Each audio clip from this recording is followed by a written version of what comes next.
કૃષ્ણ.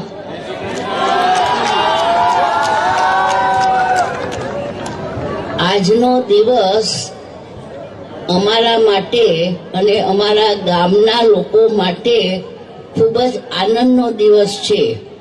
સૌથી પહેલા તો અનંત અને રાધિકા એ અહીંયા ચોરવાડી માતાના દર્શન કરવા આવ્યા. એ જાણી હું તો ખુશી થાવ, પણ ગામના લોકો ઘણા ખુશી થયા છે કે આ ચોરવાડને આંગણે અનંતભાઈ અને રાધિકા બેન લગ્નના નવા જીવનમાં પ્રવેશ કરી રહ્યા છે. અને અત્રે સૌથી પહેલા ચોરવાડી માતાજીના દર્શન કરવા આવ્યા છે. હવે તમને બધાને ખબર છે કે મારું અને ધીરુભાઈનું લગ્ન ચોરવાડમાં થયેલું, અને આજ કરતા 70 વર્ષ થઈ ગયા. અને આજે અમારા લગ્ન જીવનનો દિવસ છે. કોઇન્સિડન્ટલી 12મી માર્ચ, અને આજે માતાજીએ ચોરવાડના સર્વે આપણા કુટુંબીજનો, કહીશ ચોરવાડના માણસો નહીં, આ બધું અમારું એક કુટુંબ છે. અને કુટુંબીજનો અહીંયા પધાર્યા છે અને મને ખૂબ એનો આનંદ થાય છે. અને ધીરુભાઈ માટે તો તમને બધાને ખ્યાલ છે કે ધીરુભાઈ પહેલા મેટ્રિકની એક્ઝામ આપી અને એડન જવા ગયા. એડન ગયા ત્યાં એમનું રિઝલ્ટ આવ્યું કે તમે પાસ થઈ ગયા છો, એમ એમના બાપુજીએ મેસેજ મોકલાવ્યો. તો ધીરુભાઈ હસીને કહ્યું કે હવે પાસ અને ના પાસ એમાં શું ફરક છે, હું તો એડન અહીંયા નોકરી કરવા આવી ગયો છું. ઘણા વર્ષો થઈ ગયા અને એડનમાં 7 વર્ષે તમને સિટીઝનશીપ મળે. આપ માનશો નહીં કે આજે ઓફિસમાંથી કાગળ આવ્યો કે તમારું સિટીઝનશીપ થઈ ગયું છે. અને બીજે દિવસે ધીરુભાઈએ લેટર આપી દીધો કે હું રિઝાઇન થાઉં છું.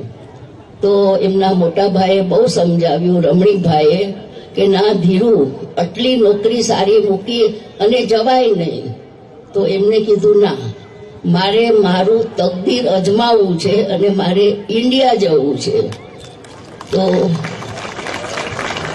ભાઈએ કહ્યું કે ઇન્ડિયામાં જઈને શું કરીશ? એને કીધું ભગવાન મને જે રસ્તો બતાવશે એ રસ્તામાં હું આગળ વધીશ.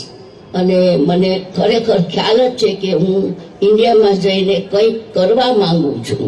શું કરવા માંગુ છું એ તો હવે ઈશ્વર મને તક આપશે, એ રીતે હું આગળ વધીશ. તમારા બધાના શુભાશથી ધીરુભાઈ ધીમે ધીમે આગળ વધતા ગયા ને ઘણા વર્ષો થઈ ગયા. તમને બધાને ખબર છે કે જામનગરમાં ધીરુભાઈએ રિફાઇનરીની સ્થાપના કરી. ત્યારથી આપણા જામનગરનું નામ ખૂબ આગળ આવી ગયું. અને એમાં અનંત અને રાધિકાના પ્રી વેડિંગનું ફંક્શન કર્યું અને આપણા જામનગરનું નામ ઇન્ડિયાના ઇન્ટરનેશનલ મેપ ઉપર આવી ગયું. અને એમાં ચોરવાડને અમે પહેલા યાદ કર્યું, કારણ કે ચોરવાડથી જ અમારું ભવિષ્ય આગળ નિર્માણ થયું છે.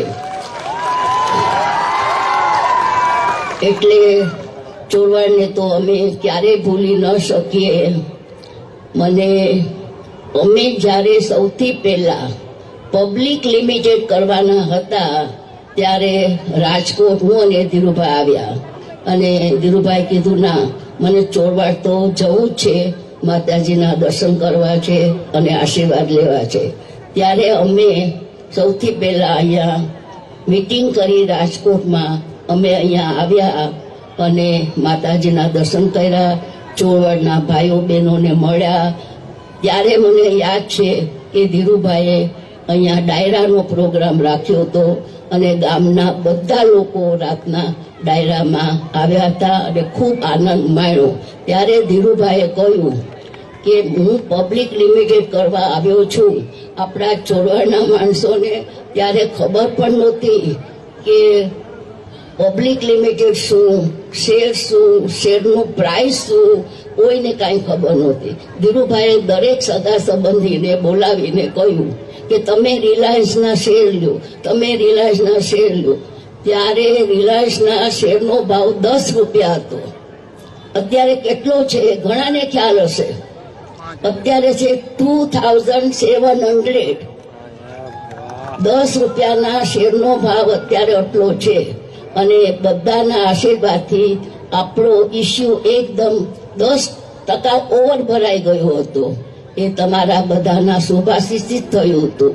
અને એને લીધે આપણી પ્રવૃત્તિ ખૂબ આગળ વધી. અને અત્યારે ધીરુભાઈએ તો દેશમાં ડંકો વગાડ્યો છે, પણ એ ડંકો વગાડનાર અને સાચવનાર છે અત્યારે મુકેશભાઈ. અને આપને ખબર હશે કે ધીરુભાઈએ 1 રિફાઇનરી નાખી, પણ મુકેશભાઈએ 3 નાખી. એટલે બાપ કરતા બેટા સવાયા હોય તો માતાને તો ગર્વ જ થાય ને. અને એમાં અત્યારે અનંત આખી રિફાઇનરીનું સંચાલન કરી રહ્યો છે. અને જામનગર એમના માટે ખૂબ જ પ્રિય છે કે એ જામનગરમાં વધારે ખુશ રહે છે. અને બધું જ કામકાજ રિલાયન્સ રિફાઇનરીનું અનંત અત્યારે સંભાળી રહ્યા છે. અને સાથે સાથે રાધિકાનો પણ પૂરો જ સપોર્ટ છે કે ના, હું પણ જામનગરમાં રહીશ, અનંતને મદદ કરીશ.